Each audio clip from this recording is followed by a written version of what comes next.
Assertion భారతదేశంలో ప్రాథమిక హక్కులు సంపూర్ణ స్వేచ్ఛను ఇవ్వగలవు. రీజనింగ్ మౌలిక హక్కులకు తగిన పరిమితులు విధించబడ్డాయి. అసర్షన్ అనేది తప్పు, ఎందుకంటే సంపూర్ణ స్వేచ్ఛ లేదు, పరిమిత స్వేచ్ఛ ఉంది. Reasoning correct. రాజ్యాంగం రీజనబుల్ రెస్ట్రిక్షన్స్ కూడా పెట్టింది, ఎందుకంటే వాక్ స్వాతంత్రం ఒక ఎగ్జాంపుల్. ఇది పడితే అది మాట్లాడద్దు, వాక్ స్వాతంత్రం ఉందని. అసర్షన్ భారతదేశంలో పేదరికం తగ్గుతున్నప్పటికీ అసమానతలు పెరుగుతున్నాయి. రీజనింగ్ ఆర్థిక వృద్ధి సమానంగా పంపిణీ కాలేదు. కరెక్ట్. కొన్ని ప్రాంతాల్లో అభివృద్ధి ఎక్కువ, కొన్ని వెనుకబడ్డాయి. అది దాన్ని బట్టే ఇన్కమ్ డిస్ట్రిబ్యూషన్ ప్రాపర్గా లేదు. రెండు కరెక్ట్. కేంద్రానికి అధిక అధికారాలు ఉండడం వల్ల జాతీయ ఐక్యత బలపడుతుంది. రీజనింగ్ రాష్ట్రాలకు పూర్తి స్వాతంత్రం ఉంటే విభజన భావాలు పెరుగుతాయి. Both correct.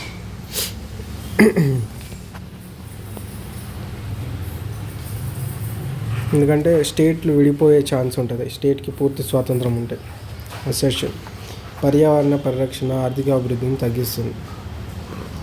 పరిశ్రమలు కాలుష్యానికి కారణం. పర్యావరణ సంరక్షణ ఆర్థిక అభివృద్ధిని తగ్గిస్తుందా? ఇది పూర్తిగా తప్పు కాదు. పర్యావరణ సంరక్షణ ముఖ్యం, ఆర్థిక అభివృద్ధి ముఖ్యం. పరిశ్రమలు కాలుష్యానికి కారణం అనేది కరెక్టే, కానీ ఇది దీనికి రీజన్ కాదు, పూర్తిగా సరైంది కాదు. సస్టైనబుల్ డెవలప్మెంట్ రెండు సాధ్యమే. సో ఆర్ నిజం కానీ ఏ తప్పు. రీజనింగ్ అనేది తప్పు, రీజనింగే నిజం. సస్టైనబుల్ డెవలప్మెంట్ కారణం, పరిశ్రమలు కాలుష్యానికి కారణం అనే స్టేట్మెంట్ అనేది correct. So A is wrong, R is right. Non alignment భారతదేశానికి ఎవరితోనూ ఫ్రెండ్షిప్ ఉండదు అని శత్రుత్వం ఉండదు. భారతదేశానికి అంతర్జాతీయ గౌరవం తెచ్చింది. రీజనింగ్ ఇది కోల్డ్ వార్ టైంలో తటస్థంగా ఉండే విధానం. జవహర్లాల్ నెహ్రూ దీన్ని అమలు చేసిండు. Both are correct. అర్బనైజేషన్ అభివృద్ధికి సూచికలు. నగరాల పరిశ్రమలు సేవా కేంద్రాలు కరెక్ట్. Both are correct. భారతీయ వ్యవసాయం స్థిరంగా లేదు, అది వర్షాలపై ఎక్కువ ఆధారపడింది. Both are correct. ఎందుకంటే వర్షాలపైన ఆధారపడితే కష్టం. నదులపైన, జీవనదులపైన, దీనిపైన ఆధారపడితే స్థిరమైన వ్యవసాయం అంటారు. పార్లమెంటరీ వ్యవస్థలో స్థిరత్వం తక్కువ. ప్రభుత్వ శాసనసభ విశ్వాసంపై ఆధారపడుతుంది. పార్లమెంటరీ వ్యవస్థలో స్థిరత్వం తక్కువ అని చెప్పలేము, బట్ ప్రభుత్వం శాసనసభ విశ్వాసం పైన ఆధారపడుతుంది. అసర్షన్ కొంతవరకు నిజం, రీజనింగ్ అయితే నిజం. సో ఆర్ ఏని వివరిస్తుంది. So both are correct. పారిశ్రామీకరణ వల్ల గ్రామీణ వలసలు పెరిగాయి. నగరాల్లో ఉద్యోగ అవకాశాలు ఎక్కువ. ఫస్ట్ పారిశ్రామిక విప్లవం వల్ల గ్రామీణ వలసలు పెరిగాయి, అది నిజం. ఎందుకంటే చాలామంది ఉద్యోగాల కోసం పోతారు, ఇది కూడా నిజం. నీటి సంక్షోభం భవిష్యత్తులో తీవ్రమవుతుంది, ఎందుకంటే నీటి వనరుల వినియోగం దుర్వినియోగం అవుతుంది. Both are correct. విద్యా వ్యవస్థ అభివృద్ధికి కీలకం. విద్యా నైపుణ్యాలను అభివృద్ధి చేస్తుంది. కరెక్ట్. విద్యా వ్యవస్థ అనేది అభివృద్ధికి ముఖ్యం. విద్యని నైపుణ్యాన్ని పెంచుతుంది, కాబట్టి బోత్ ఆర్ కరెక్ట్. ఎందుకంటే నైపుణ్యం లేని విద్య స్కిల్ లేని విద్యతో సమానం. అసర్షన్ రాజ్యాంగ సవరణలు అవసరం, ఎందుకంటే సమాజం మార్పులకు అనుగుణంగా మారుతుంది. Both are correct. అడవుల నాశనం వాతావరణ మార్పుకు దారితీస్తుంది, ఎందుకంటే కార్బన్ డైఆక్సైడ్ అడవులే గ్రహిస్తాయి, కాబట్టి బోత్ ఆర్ కరెక్ట్.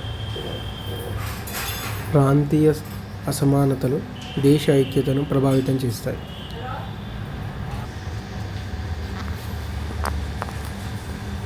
ప్రాంతీయ అసమానతలు దేశ ఐక్యతను ప్రభావితం చేస్తాయి.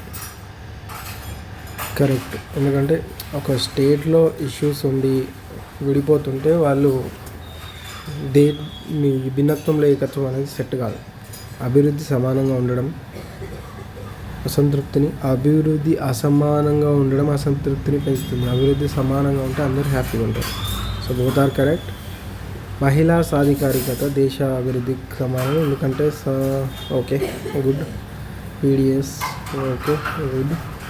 నిరుద్యోగం ఓకే ఓకే. నిరుద్యోగం సామాజిక సమస్యలకు దారితీస్తుంది. కరెక్ట్. నిరుద్యోగం వల్ల ఆదాయం తగ్గుతుంది. పోతారు. కరెక్ట్. భూ సంస్కరణలు రైతుల స్థితిని మెరుగుపరుస్తాయి. కరెక్ట్. భూమి సమాన పంపిణీ జరుగుతుంది. పోతారు. కరెక్ట్. సైన్స్ అనేది జీవన ప్రమాణాలను మెరుగుపరుస్తుంది. సాంకేతిక అభివృద్ధి చెందుతుంది. పోతారు. కరెక్ట్. జాతీయ ఐక్యత అభివృద్ధికి అవసరం. కరెక్ట్. ఐక్యత లేకపోతే అస్థిరత పెరుగుతుంది. కరెక్ట్. ఇప్పుడు మీరు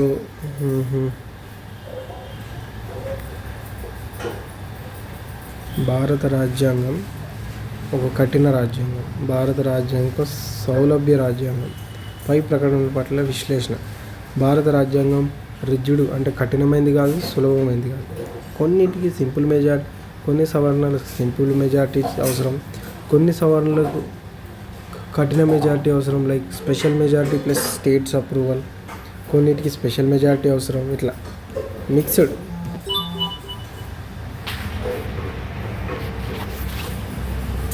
కింది అంశాలను విశ్లేషించండి. మౌలిక హక్కులు, న్యాయపరమైన అమలు, ఒక జస్టిసబుల్, ప్రాథమిక హక్కులు, ప్రజాస్వామ్య రక్షణ. మౌలిక హక్కులు కోర్టులో అమలు చేయవచ్చు. వ్యక్తిగత స్వేచ్ఛను రక్షిస్తుంది. ప్రజాస్వామ్యానికి మూలస్తంభం. కరెక్ట్. ఇక్కడ ఫండమెంటల్ రైట్స్ అనేవి జస్టిసబుల్, మనం కోర్టుకు వెళ్ళొచ్చు. ఏమనైతే అవే ప్రజాస్వామ్యానికి మూలస్తంభం. కింది ప్రకటనలు పరిశీలించండి. గ్రీన్ రెవల్యూషన్ అన్ని రాష్ట్రాలకు సమాన ప్రయోజనం ఇచ్చింది. No no no no no. ఇది ప్రాంతీయ అసమానతను పెంచింది. ఫస్ట్ ఇది పంజాబ్, హర్యానాలు మాత్రమే ఎక్కువ లాభపడ్డాయి గ్రీన్ రెవల్యూషన్ వల్ల. రెండోది ప్రాంతీయ అసమానతను పెంచింది. ఎందుకంటే ఏవైనా లిమిటెడ్ ఏరియాస్ డెవలప్ అయితే మిగతా వాటికి కోపం వస్తుంది. కింది అంశాలను అనుసంధానించండి. పేదరికం, నిరుద్యోగం, విద్యాలోపం. ఇవి ఒకదానికొకటి సంబంధం ఉంటాయి. విద్య లేకపోతే ఉద్యోగం రాదు, ఉద్యోగం లేకపోతే నిరుద్యోగం, నిరుద్యోగం ఉంటే పేదరికం.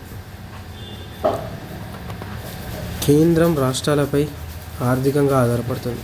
కింది ప్రకటనలో కేంద్రం రాష్ట్రాలపై ఆర్థికంగా ఆధారపడుతుంది, రాష్ట్రాలు కేంద్రంపై ఆర్థికంగా ఆధారపడతాయి.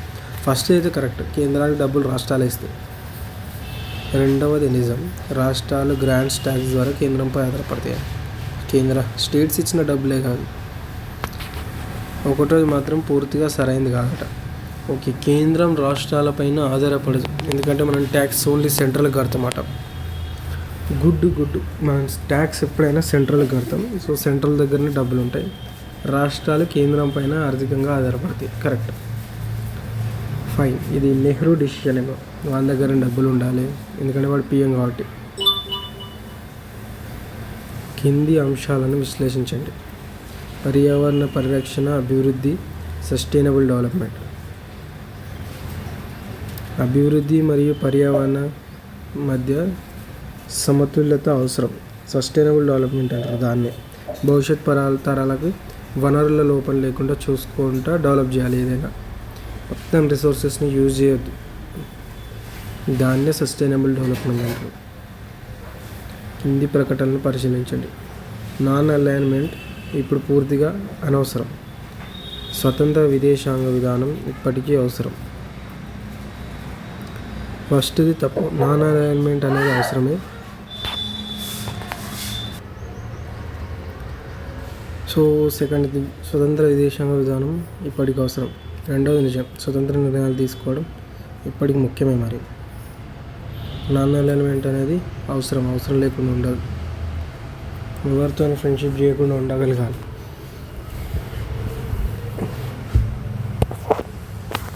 కింది అంశాలను అనుసంధానించండి. అర్బనైజేషన్, ఇండస్ట్రియలైజేషన్ అండ్ వలసలు. పరిశ్రమలు, నగరాల్లో అవకాశాలు, గ్రామాల నుండి వలసలు. కింది ప్రకటనలు విశ్లేషించండి. పార్లమెంటరీ వ్యవస్థలో కార్యనిర్వాహక విభాగం శాసనసభకు బాధ్యత వహిస్తుంది. ఇది అధికార విభజనకు విరుద్ధం. కార్యనిర్వాహక విభాగం శాసనసభకు బాధ్యత వహిస్తుంది. Okay, that is correct. అధికార విభజన విరుద్ధం ఎందుకు అవుతుంది? విరుద్ధమేం కాదు. ఒకటోది నిజం, రెండవది పూర్తిగా సరైనది కాదు, కరెక్ట్. చెక్స్ అండ్ బ్యాలెన్స్లో భాగం. ఎందుకంటే శాసనసభకు ఎగ్జిక్యూటివ్స్ అంటే ఆఫీసర్లు, శాసనాలు చేసేటోళ్ళంతా, చట్టాలు చేసేటోళ్ళంతా ఎంపీలు, ఎమ్మెల్యేలు. కింది అంశాలను పరిశీలించండి. నీటి కొరత, జనాభా పెరుగుదల, వనరుల దుర్వినియోగం ఇవి నీటి సంక్షోభానికి ప్రధాన లక్షణాలు. కింది ప్రకటనలు విశ్లేషించండి. విద్య ఆర్థిక అభివృద్ధికి దోహదం చేస్తుంది. విద్య లేకుండా ఆర్థిక అభివృద్ధి సాధ్యం. తప్పు. విద్య లేకుండా ఆర్థిక అభివృద్ధి ఎట్లా? విద్య ఉంటేనే మంచి జాబ్స్, ఐడియాస్ అన్నీ ఉంటాయి. టెక్నాలజీ అంతా స్టడీ ఎడ్యుకేషన్తో వస్తుంది. విద్య అని ఫస్ట్ది కరెక్ట్, రెండోది పూర్తి తప్పు. కింది అంశాలను అనుసంధానించండి. రాజ్యాంగ సవరణలు, సామాజిక మార్పులు, రాజకీయ ప్రయోజనాలు. రాజ్యాంగ సవరణలు సామాజిక మార్పులకు తగ్గట్టు చేస్తుండాలి, రాజకీయ ప్రయోజనాలకు తగ్గట్టు చేయొద్దు. కింది ప్రకటనలను పరిశీలించండి. అడవులు వాతావరణాన్ని నియంత్రిస్తాయి. అడవుల నాశనం వర్షపాతం తగ్గిస్తుంది. కరెక్ట్, రెండు నిజం. అడవులు కొట్టేస్తే వానలు పడి, సో వాతావరణాన్ని కంట్రోల్ చేసేటివి అడవులే. కింది అంశాలను విశ్లేషించండి. ప్రాంతీయ అసమానతలు, అభివృద్ధి, జాతీయ ఐక్యత. ప్రాంతీయ అసమానతలు అభివృద్ధికి మంచిది కాదు. అసమాన అభివృద్ధి జాతీయ ఐక్యతకు ప్రమాదం. కింది ప్రకటనలు పరిశీలించండి. మహిళా సాధికారికత దేశంలో ఆర్థిక పాత్ర పోషిస్తుంది. సమాజ అభివృద్ధికి అవసరం. సమాజ అభివృద్ధికి ఏం అవసరం ఉంటుంది? ఏముండదు. ఒకటవది నిజమట. మహిళల పాత్ర ఆర్థిక వ్యవస్థలో తక్కువ. కరెక్టే అది, కానీ అది తప్పట. LDS అంటే రేషన్ షాప్స్, పేదరికం, ఇదంతా అయిపోయింది.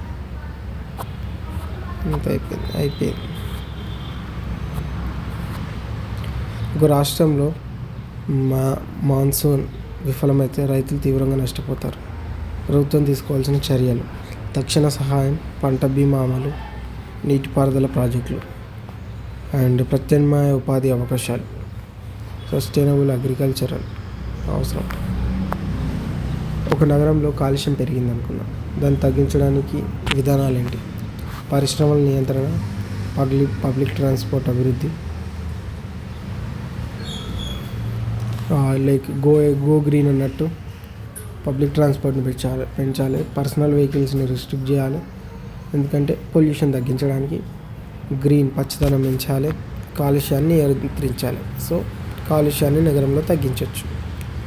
ఒక ప్రాంతంలో పేదరికం అధికంగా ఉంది, అది తగ్గించడానికి సమగ్ర వ్యూహం ఏంటి? ఫస్ట్ ఎడ్యుకేషన్ ఇవ్వాలి అక్కడ, దెన్ జాబ్స్ వస్తాయి. ఆ తర్వాత సామాజిక భద్రతా పథకాలు, పోలీస్ సిస్టమ్ అంతా పెట్టాలి. లైక్ ఎవరైనా ఏమైనా చేసుకోవచ్చు ధైర్యంగా, ఎవరైనా ఏ బిజినెస్ అయినా చేయొచ్చు, దొంగలు వచ్చి దోసుకోరు అన్నట్టు ధైర్యాన్ని ఇవ్వాలి. ఇండస్ట్రియలైజేషన్ అవుతుంది. మౌలిక సదుపాయాలు అంటే మినిమం బేసిక్ రిక్వైర్మెంట్స్ అందరికీ అందుబాటులో ఉండాలి. ఫ్రీ వాటర్, లైక్ దట్, తాగునీరు, సాగునీరు, అట్లా అవన్నీ ఉండాలి. కేంద్ర రాష్ట్ర సంబంధాలు, విభేదాలు పెరుగుతాయి అప్పుడు గవర్నర్ విషయాల్లో. ఇది దేశ ఐక్యతపై ఎలా ప్రభావితం చూపుతుంది? పాలనలో అసమర్థత, అభివృద్ధి మందగింపు, రాజకీయ అస్థిరత్వం. కరెక్ట్. Non cooperative federalism. ఒక దేశం వేగంగా పారిశ్రామికీకరణ చేస్తుంది, కానీ పర్యావరణ నష్టం పెరుగుతుంది. సమతుల్యత ఎలా సాధించాలి? సస్టైనబుల్ డెవలప్మెంట్, గ్రీన్ టెక్నాలజీ, పర్యావరణకు సంబంధించిన చట్టాలు అమలు చేయాలి.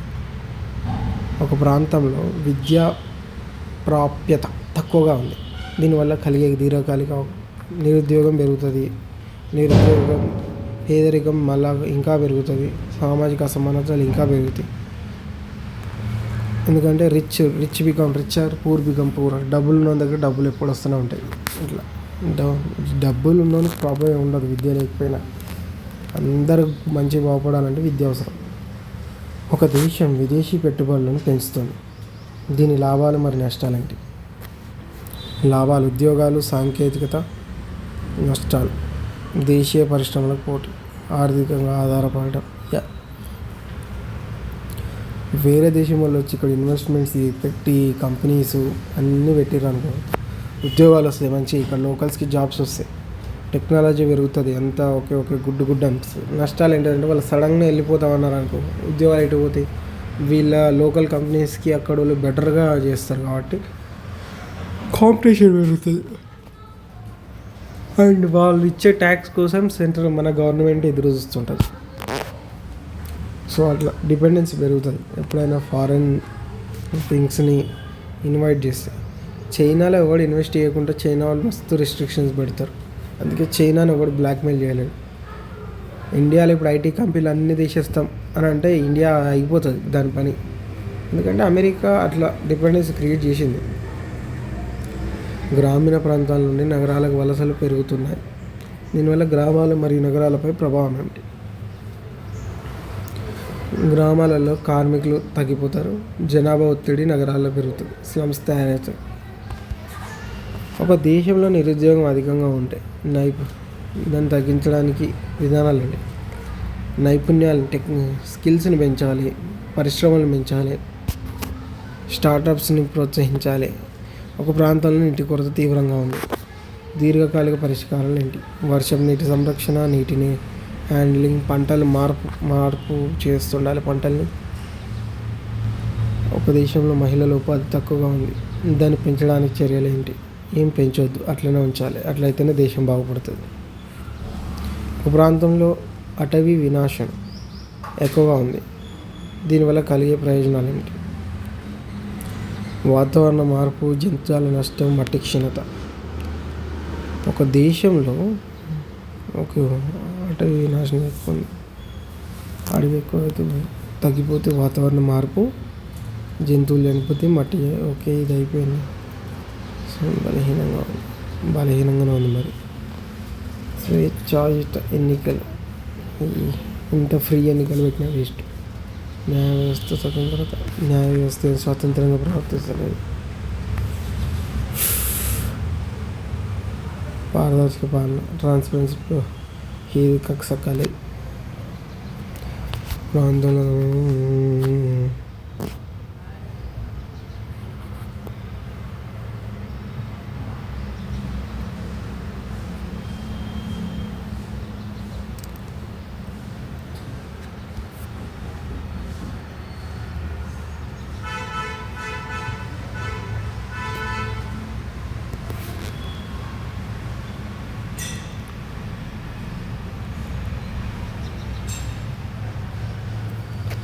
ప్రాంతంలో ఆరోగ్య సదుపాయాలు తక్కువ ఉన్నాయి. ఒక దేశంలో అవినీతి ఎక్కువగా ఉంది, కఠిన చట్టాలు పెట్టాలి, పారదర్శక పాలన పెట్టాలి, డిజిటలైజేషన్ చేయాలి, పెన్ను పేపర్లు ఉంటాయి, ఇంకా వాటిని ఎప్పుడైనా గల్లంత చేసే అవకాశాలు ఉంటాయి. దేశంలో జనాభా పెరుగుతుంది, దీనివల్ల కలిగే సమస్యలు, వనరులపై ఒత్తిడి, నిరుద్యోగం, పేదరికం, అన్నీ రిపీటెడ్ క్వశ్చన్స్.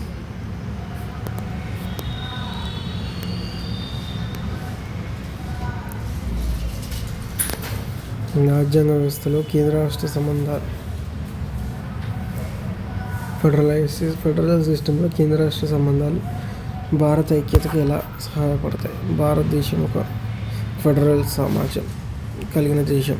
అధికారాల విభజన, సహకార ఫెడరలిజం, వివాద పరిష్కార సమస్య, సమన్వయం ఉంటే ఐక్యత బలపడుతుంది.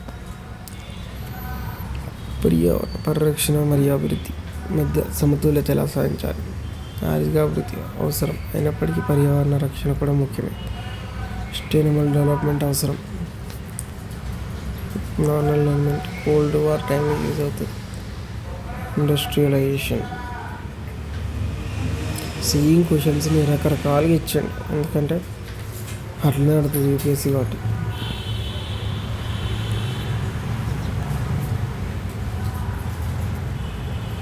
భారతదేశంలో ఎట్లా సమస్య ఉంది? స్టార్టప్స్, రాజ్యాంగ సవరణలు అవసరం, సమాజ మార్పులకు అనుగుణంగా సవరణలు కూడా అవసరం. సౌలభ్యం, ప్రజాస్వామ్య రక్షణ. ఈ సంరక్షణ ప్రాముఖ్యత ఏమిటి? అడవులు పర్యావరణానికి ముఖ్యమైనవి. వాతావరణ నియంత్రణ, జంతుజాల రక్షణ